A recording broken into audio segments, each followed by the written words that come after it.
সাইফুল ইসলাম আলিফ ভাইকে যে গোসল ছাড়া দাফন করা হয়েছে এটা সত্য কিনা এবং এ ব্যাপারে শরীয়তের বক্তব্য কি? ভেরি ভেরি ইম্পর্টেন্ট একটা বিষয়। আমিও শুনেছি যে গোসল ছাড়া তাকে দাফন করা হয়েছে। কারা মেরেছে বলেন তো? চোর ডাকাত মেরেছে ওনাকে? চোর ডাকাত কিন্তু মারেন নাই। মারছে হচ্ছে অমুসলিমরা, মেরেছে হচ্ছে ইসলামের প্রতিপক্ষ যারা আছে, মেরেছে তারা যারা ইসলামকে পৃথিবী থেকে মিটিয়ে দিতে চায়, মুছিয়ে দিতে চায়। আক্রোশ, ক্ষোভ, সেখান থেকে কিন্তু আঘাত করে তাকে শহীদ করা হয়েছে। ওলামা ইকরামের ফতোয়া এরকম যে কেউ যদি এইরকম কোনো অমুসলিমের হাতে এইভাবে মারা যায়, আল্লাহ তাআলা তাকে শাহাদাতের মর্যাদা দেন এবং সেক্ষেত্রে গোসল ছাড়াই তাকে দাফন করতে হয়। এই জন্য সাইফুল ইসলাম ভাইকে গোসল ছাড়া দাফন করা হয়েছে।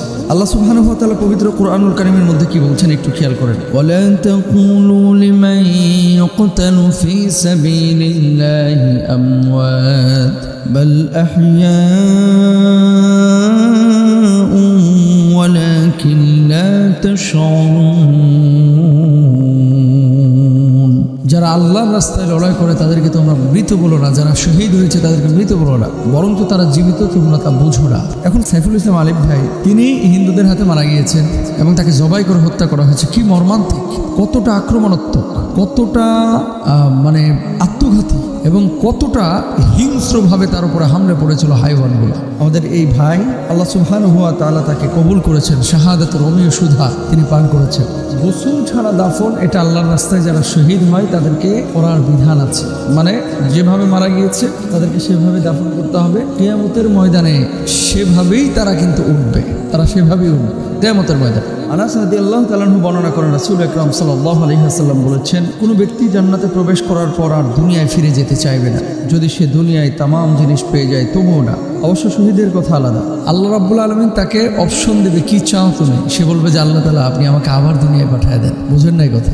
একজন মানুষ দুনিয়া থেকে যখন ইন্তেকাল করে আখিরাতে যাবে, আখিরাতে যাওয়ার পরে এই মানুষটা যখন জান্নাতে প্রবেশ করবে, জান্নাতে প্রবেশ করার পরে মানুষজনকে আল্লাহ সুবহানাহু ওয়া তাআলা জিজ্ঞেস করবে আর কি চাও তুমি? এই মানুষগুলো তখন বলবে যে আল্লাহ সমস্ত নাজ নিয়ামতগুলো আমি পেয়েছি, আমার কোনো কিছু চাওয়ার নাই। জান্নাত থেকে আর বের হতে চাইবে না। কিন্তু শহীদকে যখন অপশন দেওয়া হবে, শহীদ বলবে যে আল্লাহ আপনি আবার আমাকে দুনিয়ায় পাঠিয়ে দেন, আমি আবার যাব, আবার লড়াই করব, আবার শহীদ হব, আবার জান্নাতে আসবো, আবার লড়াই করব দুনিয়ায় গিয়ে, আবার শহীদ হব, আবার জান্নাতে আসবো। শাহাদাতের এত মজা, এত স্বাদ আল্লাহ সুবহানাহু ওয়া তাআলা শহীদদের জন্য রেখেছেন। শহীদদের বৈশিষ্ট্য কি? রাসূল আকরাম সাল্লাল্লাহু আলাইহি ওয়াসাল্লাম শহীদদের জন্য 6টা বৈশিষ্ট্যের কথা বলেছেন।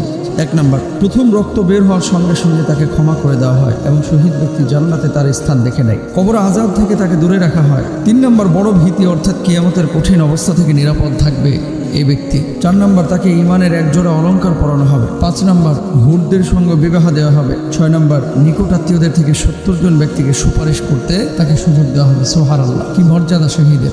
42 বছর, 44 বছর, 50 বছর, 60 বছর হয়ে গেছে, অনেক মানুষের শাহাদাতের তামান্না জাগ্রত হয়নি। আমাদের প্রত্যেকের উচিত শাহাদাতের তামান্না অন্তরে লালন করা। আল্লাহ বুঝদান করুন।